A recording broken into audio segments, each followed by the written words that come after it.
Hey, happy Saturday, November 16th. We're, 10, 11 days after we had our Grover Cleveland moment, where he was the first Democrat that was elected to two terms, non-consecutive, after the Civil War. Yeah, and so now we've got, President-elect Trump. So when you're dealing with so much external validation and so much ego and outer world energy, then you go inside. So what does a person do under pressure or under duress? You self cultivate. You look at what you're grateful for. And so, we've heard a lot about Pluto moving into Aquarius on the 19th. And yeah, but he's been in Capricorn for the last 16 years since we elected our first African American 50-50 president, right? I used to say the most progressive thing about Barack Obama back in the day was his skin color. Yeah, come on, y'all. Let's be honest. Anyway, can you name an institution that hasn't transformed in the last 16 years? Probably not. But let's not so much get caught in the Monday morning quarterbacking and get caught in the binary and opposition, them versus us, because that doesn't help anyone. Mm-mm, no. Now, I know the wounds are still fresh. So, with Pluto going into Aquarius, here's your homework. Are you going to be more digital, artificial intelligence, or are you going to be more analog, authentic intelligence? Let's take a deep breath with that one. So here's some tips. We're in November, so we've got Thanksgiving coming up, the day that we're supposed to offer gratitude. Sing gratitude, no hay alegria. Sans gratitude, il y en a pas de joie. So without gratitude, there is no joy. I just said it in Spanish and French. Oh, because la langue. I love the languages. Anyway, back to the point.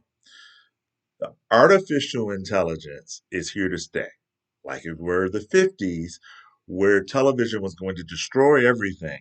It's not going anywhere. But when you tap into the internet, however you do it with your smartphone or your desktop or your iPad, you're in the universal mind, which means you connect to the collective fear.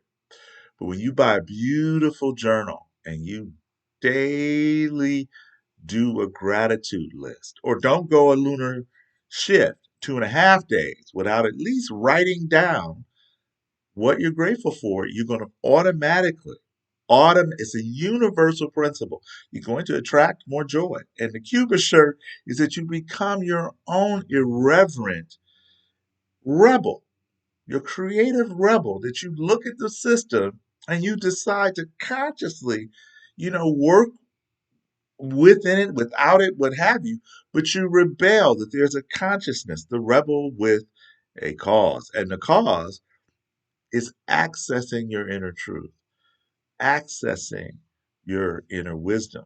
So, your second homework after the journal and after actually doing this, and if you need help with this, you can go to our raw material, Pillar 7, where you make a values and ideals list.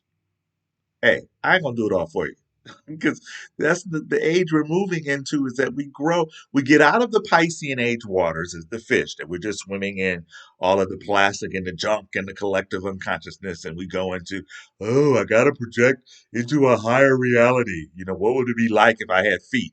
Hello, Ariel, Little Mermaid. Point. Moving into the Aquarius age indicates that not only are we on land, but we become our own Prometheus. We give ourselves our own fire. We give ourselves our own intuition.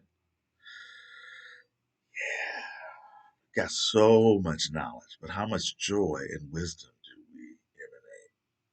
Let me repeat that. We have access to so much knowledge, but how much joy and wisdom do we emanate? So, as Pluto goes into Aquarius, you Taurus, Leos, Scorpios, and Aquarians, find out what degree your sun is in those fixed signs. You can send it to me. You can go to belief is not required. You can put it in the comment section, and I'll tell you, but I'm not going to do more work than you. Period. And those of us who are Aries, Cancer, Libra, and Capricorn, the cardinal signs, you can reflect over the last 16 years, and I can pinpoint between 2008 and 2024 when your life transformed, when you went through your own chrysalis or cocoon and came out on the other side. And then your mutable signs of Gemini, Virgo, Sagittarius, and Pisces doesn't mean that you don't have work to do because you got Saturn and Neptune that's been, effing with you. So the mystical warrior be you. All right. So there's your homework. And there's so many ways to get in touch with this melanated mofo. So, and remember, I got this from Sonia Choquette, at least more than 20 years ago. You got to meet me halfway. I'm not going to do more work than you. Thank you, Sonia. And let's move forward.